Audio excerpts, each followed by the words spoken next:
Hola a todos, soy Marcos Martínez, pertenezco al Grupo Español de Pacientes con Cáncer y en este video podcast contamos con la presencia del doctor Fabio Franco del Servicio de Oncología del MD Anderson y responsable de la Unidad Multidisciplinar de Tumores Torácicos y responsable asimismo de la Unidad de Ensayos Clínicos Fase 1. Con él vamos a resolver dudas más frecuentes o dudas que podamos tener sobre el cáncer de pulmón, su diagnóstico, su tratamiento, los efectos secundarios, así como el apoyo para pacientes y familias. Hola, doctor Franco, muchas gracias por estar aquí. Gracias a ti por la IAGPAC, por la invitación a este video podcast. Doctor, para ubicar y centrarnos un poquito, ¿qué es el cáncer de pulmón? ¿Cómo lo podemos determinar y cómo podemos los pacientes o posibles pacientes estar atentos? A ver, en principio hablar de cáncer o cáncer en este caso de forma concreta de pulmón son términos, digamos, muy genéricos, ¿vale? Un término cáncer de pulmón significa que hay un tumor maligno que se ha originado en el pulmón. Y eso incluye una gran variedad de enfermedades que luego iremos comentando más adelante, pero que son muy distintas entre ellas, que se tratan de forma distinta, con supervivencias y respuestas a los tratamientos bastante distintas y que, bueno, hemos ido conociendo cada vez más, principalmente en esta última década, con los avances en los tratamientos, en los estudios moleculares y en el conocimiento de la biología de la enfermedad. Me dice que es como poner un nombre y luego hay que ponerle apellidos. ¿Cuáles son esos apellidos o cómo se puede clasificar el cáncer de pulmón? El cáncer de pulmón nosotros lo vamos a dividir en dos grandes grupos. Y va a depender exclusivamente del tipo de célula que ha originado ese tumor. Entonces nosotros vamos a hablar del cáncer de pulmón de célula pequeña, que es el antiguamente denominado microcítico, o el cáncer de pulmón de no célula pequeña o no microcítico, que serían los dos grandes grupos de cáncer de pulmón. Pero cuando hablamos de este último grupo, del no célula pequeña o no microcítico, allí incluimos un montón de enfermedades con diferentes nombres, con diferentes características moleculares. Por ejemplo, por poner uno de los más frecuentes, el adenocarcinoma. Adenocarcinoma de pulmón está incluido dentro de los carcinomas de pulmón de no célula pequeña, pero no todos son iguales y no todos se comportan de la misma manera, porque esto que tú llamas nombre y apellido no finaliza solamente con ese nombre de adenocarcinoma, sino incluye estudios moleculares que van a dar unas características particulares a cada caso, y aún varios pacientes teniendo el mismo tipo o el mismo nombre de cáncer de pulmón o adenocarcinoma, teniendo la misma extensión de la enfermedad, cada uno va a recibir un tratamiento distinto con un enfoque distinto. ¿Y cuáles serían los principales factores de riesgo para tener un cáncer de pulmón? Está claramente definido que el principal factor de riesgo evitable es el tabaco. El tabaco está relacionado en más del 85% de los casos de cáncer de pulmón como la causa de este tumor. Luego existen otros factores de riesgo, por ejemplo la exposición al radón, que es un tipo de radiación natural, y algunas enfermedades, por ejemplo, como el EPOC. ¿Y qué síntomas son los iniciales o cuáles pueden ser los síntomas que nos pueden poner en alerta para decir un posible cáncer de pulmón? Es verdad que la mayor parte de los tumores suelen ser tumores al momento o al inicio, suelen ser tumores indolentes, no nos dan ningún problema. Muchos de los tumores que nosotros diagnosticamos de forma precoz, hablando en este caso del cáncer de pulmón, son digámoslo, de forma incidental. Es decir, pues tú te haces una prueba radiológica por cualquier otra causa y vemos un nódulo pulmonar o vemos una masa pulmonar y a partir de ahí iniciamos el estudio. Pero cuando da síntomas depende un poco de la localización y de qué estructuras están afectadas. Por ejemplo, un tumor en el pulmón lo que nos va a dar, por ejemplo, es tos, dificultad para respirar, flemas con sangre. Si tenemos afectación de alguna otra estructura, por ejemplo, digamos a nivel óseo o a nivel de la pared torácica, vamos a tener dolor, y en función de si existen o no metástasis, en función del sitio donde esté localizada, pues tendremos diferentes tipos de sintomatología. Pero si tenemos que resumir algo serían síntomas respiratorios, tos persistente, que no mejora, dolor o expectoración con sangre. Y para confirmar ese diagnóstico, ¿a qué pruebas se tiene que someter el paciente? Existe un grupo de pruebas, lo básico en este caso primero, ante una sospecha o ante imagínate, una tos persistente o ante una infección respiratoria que no termina de resolverse, lo primero que solemos hacer es una radiografía de tórax. Pero no todas las radiografías de tórax nos van a mostrar un tumor. La prueba de imagen sería un TAC completo, que lo que nos permite es ver el tumor, identificar si hay otras estructuras que están afectadas o no. Y ya, según cada caso, decidimos si necesitamos hacer otras pruebas, como por ejemplo un PET-TAC, una gammagrafía ósea o una resonancia cerebral. Pero la prueba estándar, que es lo que nos va a definir a nosotros el tipo de tumor que tenemos, es decir, ese nombre, ese apellido, es una biopsia. ¿Y cuál es el tiempo más o menos de realización de esas pruebas? Porque si algo provoca un poco de ansiedad, de estrés en el paciente, es la espera, el tener la certeza. Sí, esto es un tema importante porque el hacer pruebas diagnósticas conlleva un tiempo. Entonces, hacer un TAC es relativamente sencillo y rápido, pero una vez identifiquemos ese tipo de tumor, tenemos que identificar cuál es la zona que vamos a biopsiar para tener ese nombre, ese apellido, para poder tratar el tumor. ¿Qué pasa? Que son pruebas que muchas de ellas son invasivas, o bien por vía broncoscópica, o bien una biopsia guiada por un TAC, guiada por una ecografía. Entonces son pruebas que van a llevar un tiempo. ¿Qué sería un tiempo prudencial? En torno a un mes, un mes y medio. Nos parece muy excesivo, y cuando tú eres el paciente o cuando tu familiar es el paciente, nos parece un tiempo exagerado, porque dice, tengo un tumor, me has identificado un tumor y no estamos haciendo nada. No es que no estemos haciendo nada, es que vamos a tener la necesidad de, para poder hacer un tratamiento óptimo, tener claro cuál es el diagnóstico.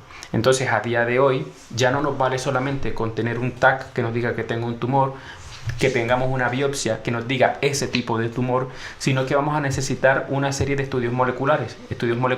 Algunos de ellos son un simple corte del tejido que hemos biopsiado y allí se hacen unas tinciones y sabremos qué tipo de tumor es, pero luego tenemos otros en los que tenemos que extraer el ADN tumoral de la célula para poder analizarlo y poder determinar si tiene algunas características moleculares. Eso es fundamental, y es fundamental porque eso es lo que nos va a diferenciar el tratamiento en cada uno de los pacientes.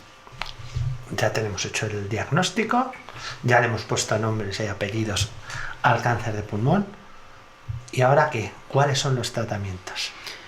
Antes de ir al tratamiento, tenemos el nombre y tenemos que identificar, cuál es la extensión de la enfermedad. ¿Vale? Es lo que nosotros llamamos estadificación o etapas del tumor, que no es lo mismo que grado. Tenemos que definir eso a través de todas las pruebas que hemos hecho. Saber si el paciente tiene una opción, digamos, quirúrgica, es decir, los tumores que se diagnostican de forma precoz, manejarlo de forma, digamos, a través de cirugía, de radioterapia, ¿sí? O si son tumores avanzados en los que tenemos que ir a buscar una terapia sistémica. En ese sentido, pues tenemos diferentes tipos de tratamientos que van desde la cirugía, que sería el tratamiento curativo, digámoslo así, para los tumores que son precoces, tumores diagnosticados de forma temprana.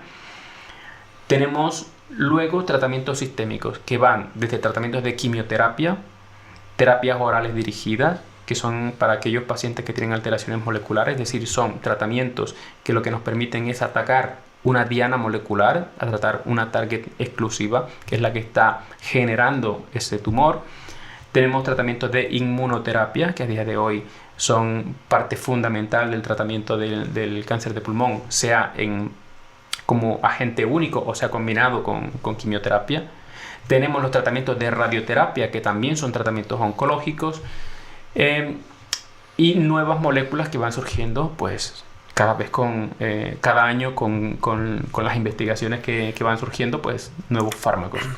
estas nuevas moléculas, ¿nos puede avanzar algo más? A ver, todo parte de los estudios y del conocimiento que nosotros tenemos de la biología del tumor. Es decir, antiguamente, hace 20 años, decíamos, tengo un adenocarcinoma, tengo un carcinoma microcítico o tengo un carcinoma escamoso. Luego fueron apareciendo, por ejemplo,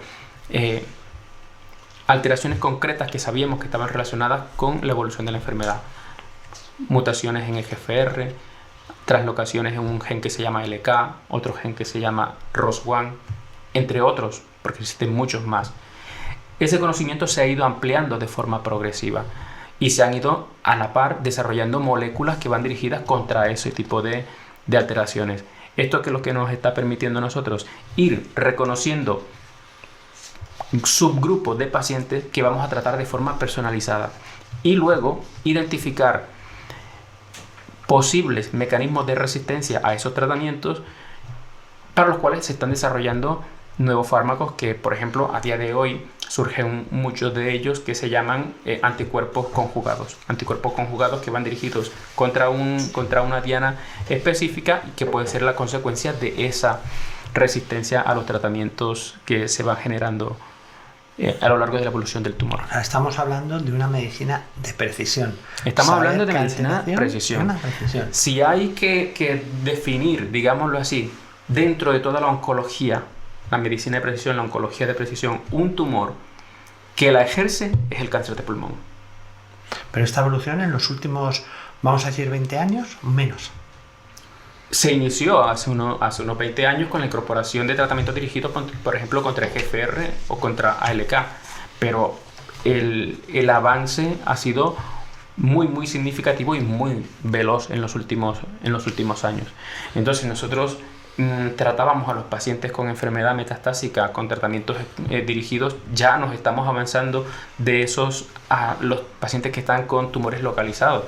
Las tasas de curaciones son mayores, las tasas de respuesta a los tratamientos son mejores y la calidad de vida del paciente es mucho mejor. Hemos hablado de diagnóstico, tratamiento, ahora tenemos tratamiento. Todo tratamiento asociado al cáncer de pulmón, como cualquier otro tipo de cáncer, tiene unos efectos secundarios. ¿Cuáles suelen ser los más habituales según qué tipo de terapia o de tratamiento tenga el paciente? Todo tratamiento va a tener un posible evento adverso. Aquí lo importante es, primero, conocer al paciente, conocer cuáles son las posibles comorbilidades que tiene y saber cuál es el perfil de tratamiento que vamos a ofrecerle al paciente. Entonces, cada uno de ellos va a tener unas posibles toxicidades que nosotros vamos a buscar reducir al máximo. Por ejemplo, los tratamientos convencionales de quimioterapia son tratamientos que van dirigidos a eliminar de forma directa la célula tumoral. Muchos de ellos son fármacos que son tóxicos a nivel hematológico y por eso es importante informar al paciente de la posibilidad de bajada de defensas, bajada de hemoglobina, que pueden estar un poco más cansados. No todas las quimioterapias son iguales, es decir, hay algunas quimioterapias que se administran por vía intravenosa, otras que se administran por vía oral. Hay algunas que pueden generar, por ejemplo, la típica náusea, vómito. Hay otros que tienen otros perfiles, por ejemplo, que hacen que se caiga el pelo o que dé algo de neuropatía, pero como digo, son fármacos que nosotros conocemos y como sabemos cuáles son los potenciales efectos secundarios, vamos a dar todas las instrucciones y todas las recomendaciones al paciente para evitar que esos efectos secundarios aparezcan. Luego tenemos los fármacos de inmunoterapia, en los cuales tenemos que vigilar, por ejemplo, mucho la piel, que el paciente se mantenga bien hidratado, porque pueden aparecer manchas, pueden aparecer picores, pueden haber alteraciones en algunas de las hormonas normales en el cuerpo. Entonces es muy distinto el perfil de acuerdo a cada uno de los fármacos que nosotros utilizamos. ¿Y qué hábitos o rutinas puede tener un paciente para mantener una calidad de vida durante todo ese proceso de los tratamientos? Me refiero a hablar de si hay pautas de nutrición, de ejercicio físico, que antaño el ejercicio físico y el cáncer parecía que no y ahora hay estudios que parece que sí se puede hacer. No es que haya estudios, ni es que parezca. Ahora estamos absolutamente convencidos que el ejercicio físico es fundamental en el cáncer en general. ¿Por qué? Porque el ejercicio físico genera una actividad a nivel metabólico que nos va a reducir el estrés metabólico, nos va a permitir tener una buena función cardíaca, por ejemplo, metabólicamente vamos a estar mejor y evidentemente si tú estás mejor, los tratamientos los vas a tolerar mejor. Hay en cierto modo, una forma de ver la enfermedad que por suerte ha ido cambiando en los últimos años, es que tú estás enfermo y hay que cuidar del enfermo, y ese cuidar del enfermo muchas veces se convertía en una sobreprotección del enfermo, es decir, no hagas tal cosa, no te muevas, no tal, para que no te canses más. Al contrario, entre más actividad física tienes, mejor vas a tolerar los tratamientos y mejor vamos a controlar la sintomatología de la propia enfermedad. Vale, igual en torno al cáncer hay muchos mitos y el cáncer de pulmón no iba a ser una excepción. Entonces yo le voy a leer, si me permite, una serie de frases, de expresiones, y usted me dice si es verdadero o falso, porque en muchas de ellas está este sentimiento, esta forma de pensar que tiene la sociedad. ¿Verdadero o falso? Si no fumo, no puedo tener cáncer de pulmón. Es falso. Hay un porcentaje de pacientes, aunque sea pequeño, que sí que pueden desarrollar un cáncer de pulmón, y probablemente sean esos pacientes que tienen esas alteraciones moleculares, y que es lo que nos obliga a hacer estos estudios genéticos que pueden ser un poco prolongados en el tiempo, pero que son fundamentales al momento de decidir el tratamiento de esos pacientes. Otro que lo asociamos todos, ¿verdadero o falso? La quimioterapia siempre provoca caída del pelo. No, la quimioterapia son como los colores. Hay un montón de colores, pues hay un montón de quimioterapias. Algunas de ellas sí que generan alopecia, y que sí que lo conocemos y sabemos a los pacientes más o menos en qué momento va a ocurrir y se los explicamos y le decimos, pero no todas las quimioterapias generan alopecia. ¿La inmunoterapia es para todos los pacientes? No, está demostrado que hay un grupo de pacientes en los que la inmunoterapia no tiene un papel, principalmente, por ejemplo, digámoslo así, en los pacientes que tienen alteraciones moleculares como mutaciones en FFR, alteraciones en ALK, en NTRK o en ROS. Pedir una segunda opinión retrasa el tratamiento. Pedir una segunda opinión me parece bien. Creo que todos los oncólogos estamos de acuerdo en eso. Primero, creo que aquí debería ser una especie de una anotación, y es que nosotros trabajamos, en general los oncólogos, en comités multidisciplinares. Es decir, la toma de decisión de manejo de un paciente no depende de una persona.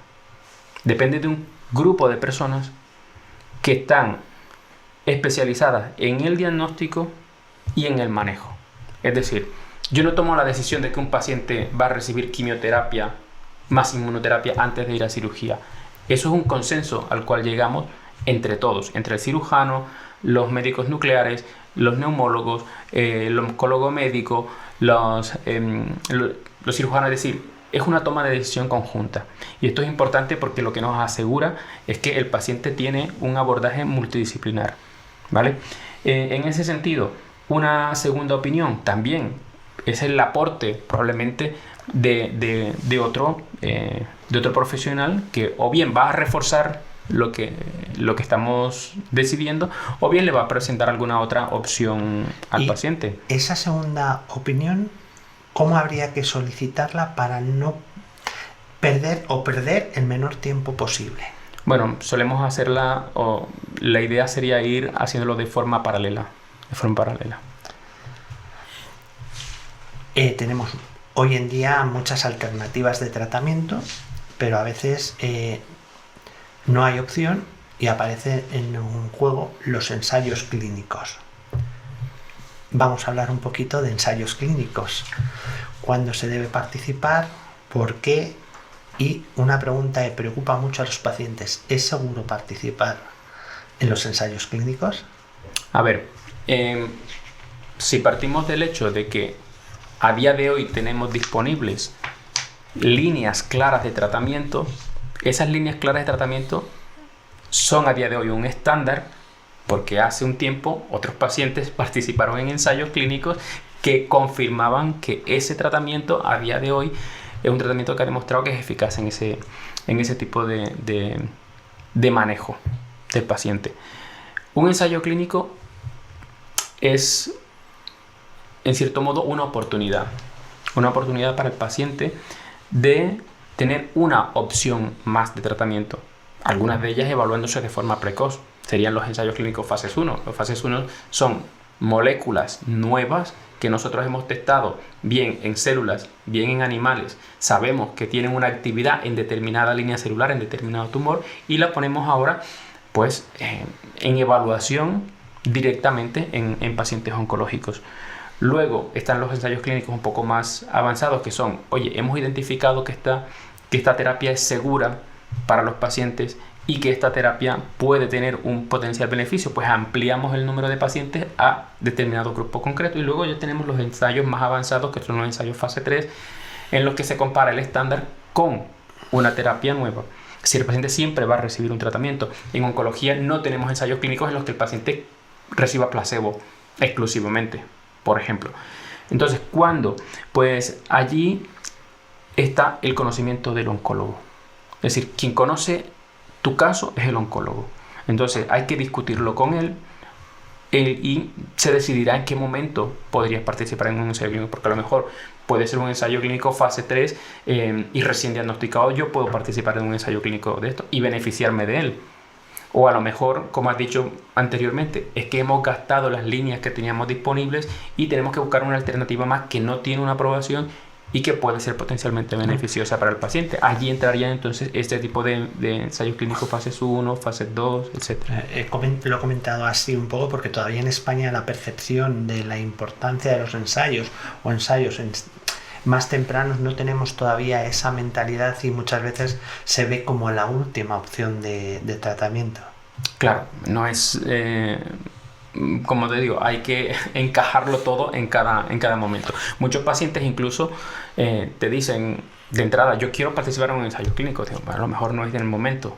Vamos a por esta terapia estándar tal, y si en algún momento hace falta, pues lo miramos. En ese sentido, entonces, hemos visto una evolución de la participación del paciente. Sí. Bueno, antes ha comentado de que a la hora de estudiar el caso de un paciente concreto hay un equipo multidisciplinar y de todo, y completo, con oncólogos y demás especialistas. Pero debe existir también un tratamiento o una atención integral al paciente en la que se puedan incluir otros profesionales, hablo de psico-oncología, de trabajadores sociales. Sin duda. Nosotros no tratamos el cáncer, nosotros tratamos un paciente.